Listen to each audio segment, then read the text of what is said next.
Here's my note cards. This is for speech 3. Here's my audience members. Okay. Stood up right.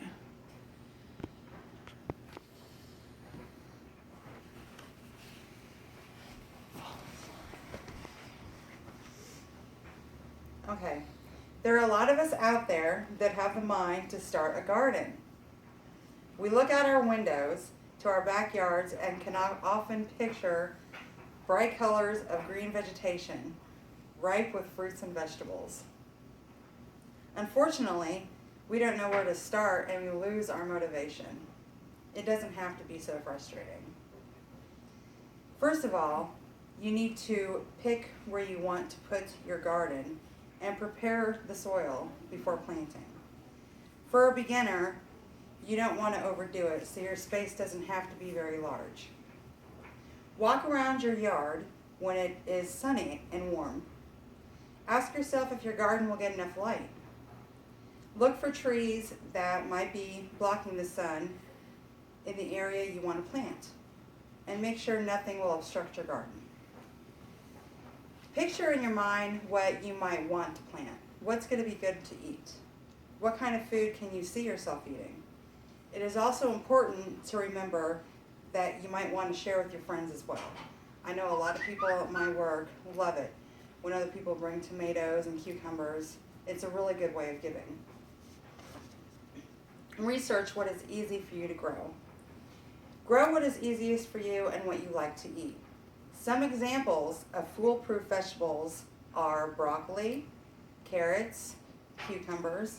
There's a million different ways to make cucumbers once they've grown and they're picked. Eggplant, lettuce, peas, potatoes, squash, pumpkin, and last but not least, tomatoes. The costs are going up all the time with tomatoes. And don't forget the seedless watermelon for the kids. Now that you're motivated to start, there are some pointers for a good yield. Plant in good soil. Use compost for nutrient and make sure there's drainage. You need drainage so water won't collect at the top or drain too quickly. Make sure you loosen your soil before you plant. You can use a tiller, or if your garden is small enough, you can even loosen it with your hands. Work the compost into the soil and avoid packing it down.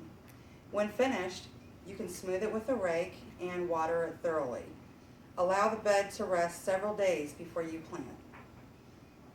Once the ground is ready for planting and you have purchased your seed, there are a few steps to ensure quality yield. Set the tall crops like corn and other crops that are going to grow high at the furthest point back. Gradually work the crops to the front. Allow approximately 2 to 3 feet of spacing between your rows. Immediately after planting, gently water the soil until it is moist about an inch below the surface. It is recommended that you put some form of mulch around your plant. You can use sawdust, grass clippings, anything at all. This helps protect the soil from drying out. It also keeps the soil cool when temperatures rise. Get rid of the rotting or dead vegetation.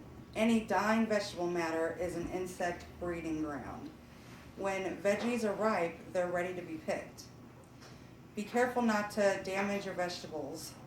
Harvest only high quality yield and store and enjoy for months to come.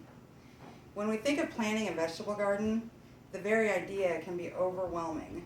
However, once we actually get started, it will be well worth it.